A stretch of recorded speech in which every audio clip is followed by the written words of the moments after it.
Hi, it's Jen from Shabby Fabrics with a really fun tutorial today. This is actually a Valentine Table Topper designed right here at Shabby Fabrics, something fun to put out on a special table for Valentine's Day, of course. Prefused laser cut applique hearts make this a fun project to put together in just a couple of hours. This is the Love Me Do collection by Kim Schaefer for Andover Fabrics. Again, just a lot of fun. And what I want to focus on today is that binding. How do we navigate these curves with binding when normally we're binding a square or a rectangle with width of fabric strips, which don't work well when you're navigating around corners. If you are picking up our kit, of course, everything you're seeing will be included, prefused laser cut applique, and you'll easily be able to take your diagram pages, tape the two of them together, cut out the shape, of course, and then you'll be able to see through that white background to place your fabrics, iron them down, and then you can stitch down with our 3-piece thread or maybe some thread you have there at home. But once you've done that, maybe you've done a little bit of echo quilting around your hearts as we have, now it's time for binding. So anytime we are working with curves, we need to be talking about bias.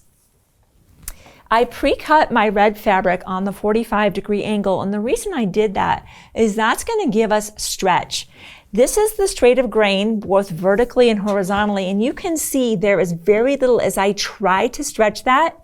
This is not going to comply with my ask to go around the curves here, and especially this tighter curve right in the middle. However, when we cut our strips on the 45-degree angle, and the Creative Grid does a great job, they have those lines marked out, both at the 30 and the 45. 45 is true bias, splitting that 90-degree angle, of course, exactly in half. This is what will give you your biggest amount of stretch.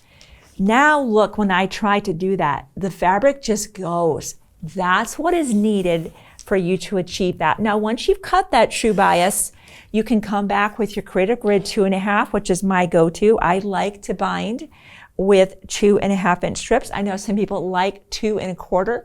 If that's you, you can still use the Creative Grid 2.5 and just scoot yourself over by 1/4 inch and cut your strips. You'll join your strips as you normally would, either with a butt joint or a 45, and create your binding. Once you have that, and I'll bring that out right now, I like to, of course, get started on a side. I definitely want to get going where I'm beginning and ending my binding on kind of a straightaway, and you can see, we'll get a close-up right here. You can see where the join is, but there's so much action going on in that table topper that's where the eye is going. No one's studying where your binding began and ended. So to get started with our binding, of course, we'll have our strips, and we like to just clean off that initial edge with a 45 here, like this. And then you'll press that, give it a nice good press. And then, of course, you're beginning to fold all of your binding in half, just like this. Now, the technique that I'll be taking today, there's lots of different binding techniques out there. Because I don't really have a long distance, joining the beginning and the end, which is kind of a really neat technique, isn't something I'm going to actually do on this one. This is not going to be a highly used washed quilt where it's just used for generations. This is displayed for a very small time of the year and then put away for bringing out the following year. So we're going to do a very simple binding technique. We'll start off on the straightaway, and the first thing we'll be doing, and you could use your Wonder Clips if you'd like to just clip that in place so there's less to manage, is I'm going to open up that flap, and right away we're just going to stitch with a 1/4-inch seam, at least a 1/4-inch seam. I'd be maybe a little generous on that, maybe down to about here. Then we'll close this, come down in this corner, and I want to talk to you about kind of how to navigate, not just curves, how do we navigate down at this point? I don't want the binding of this project to be what holds you back from grabbing this kit and getting started. This is obviously a very simple project. You do not need to be an accomplished quilter to pull that off. So let's head over to the machine. We'll get as close up of footage as we can, and I can show you how easy it is to actually apply the binding, not only to curves, including a really tight curve here, but also in this corner, how we kind of navigate that. I always like to backstitch in the beginning.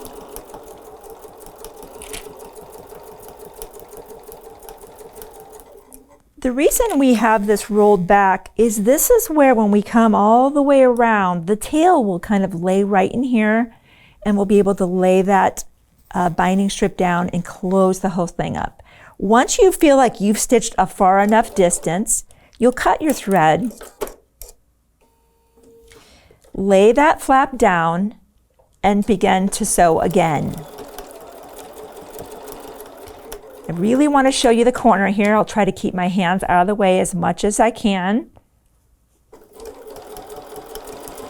As you approach this end down here, you want to stop about 1/4 of an inch and backstitch, 1/4 inch from the end. Some people like to mark it. I kind of keep my eye on where that's going to be, probably about where my nail is, about right there. Let's backstitch.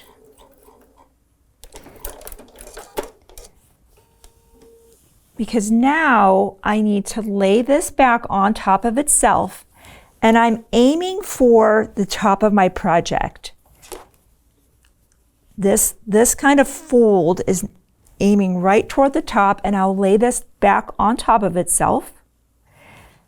Give yourself a little bit of real estate, because once you turn the binding to the back, you need to have something to be able to kind of pivot around. You don't want to have too much gapping, but we need to have a little bit of something. There'll be a little tuck down there. And now we start traveling in this direction. Of course, you're following the curve. This is easy where we are. So I'll keep applying the binding. This is easy, right? We're just following this curve. It's really in this tight turn here that will come back together, and I'm going to talk to you about really being the boss of your fabric down here so we can get our binding to go around that tight curve.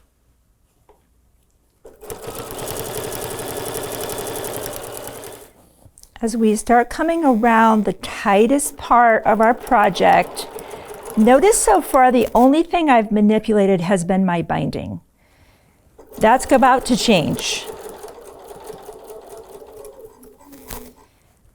We know that when you lay a binding along a straight edge, it's easy to apply. So we want to start to manipulate our fabric, our background, as well as our binding to be as aligned as possible.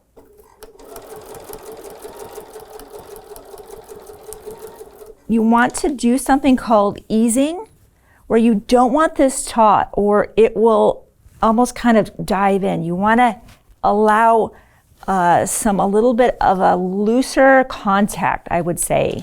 So I'm not yanking on this.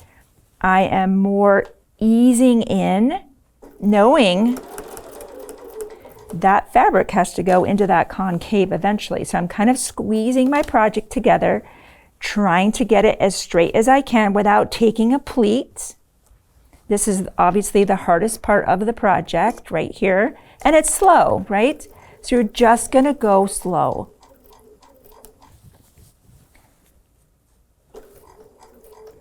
Trying to apply that without taking a tuck.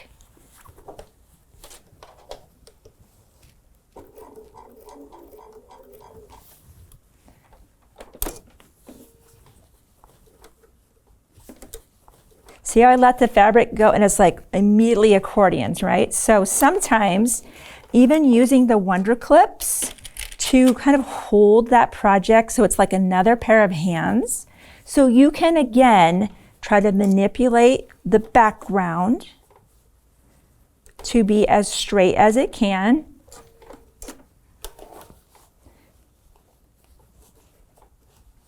And it's sometimes, as you just get through that section, it's one stitch at a time.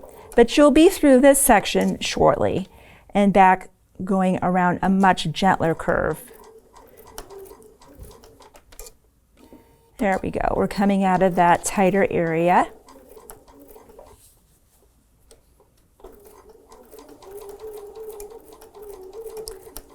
And now you can see we're kind of just back to manipulating the binding to echo that edge.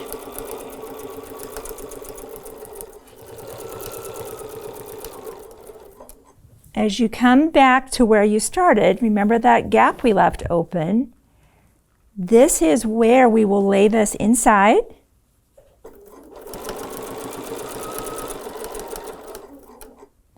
You might even want to stop, cut your thread, and while we're here together, I want to tuck that in there about as far as I can, because I don't want that coming out.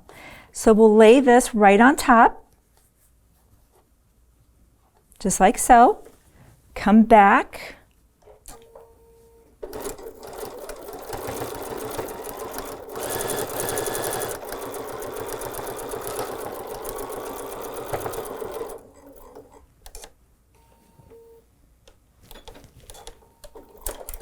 Okay, so once you've got your binding sewn on, now it's time, of course, to roll that to the background. Some people like to press that to create an even cleaner edge, however you want to do that. But that's where, again, those Wonder Clips are just your best friend. Back in the day before Wonder Clips, I was pinning that and poking myself on a regular basis. I love that I can just go ahead, grab those clips, clip the whole thing, and get a good look at that before I start stitching. Down in that valley where we made that pivot there, we've got just a little bit of a pleat, no avoiding that. And we'll put a little clip there, moving that direction, and then roll the other to the back and clip again. And it's a nice, beautiful point there, just like that. Keep clipping all the way around. And this is another reason I like 2.5-inch strips. If I know I'm going to be stitching the binding down by machine, sometimes on a really exceptional quilt, I'll do that by hand. But if I'm going to do that by machine, I want to make sure I'm going to capture that binding in the back. And that's that 2.5 really helps ensure that if you're stitching in the ditch right along your binding, you're going to capture that in the background. So that's all that we do here, is continue to clipping all the way around. Same here, and that more difficult area that we kind of had to go very slow, right? You're going to just continue clipping there. Excuse me. Yeah, clipping. Clipping with your Wonder Clips there. And again, you're going to get just a little bit of a slight little, where the fabric is kind of flexing. You'll just kind of maneuver that through as best you can and smooth that out and continue all the way around. And again, if you're going to grab that thread set, you could just be using that red thread to go ahead and stitch in the ditch all the way around. So you can see with just a little bit of extra effort cutting on the bias, using our Creative Grid to cut those nice wide 2.5-inch strips, and then kind of joining that beginning with the end, it is just a nice, easy way to add binding to curves. So, hey, if you haven't already subscribed, be sure to do that. Many more videos coming your way. I'll see you soon.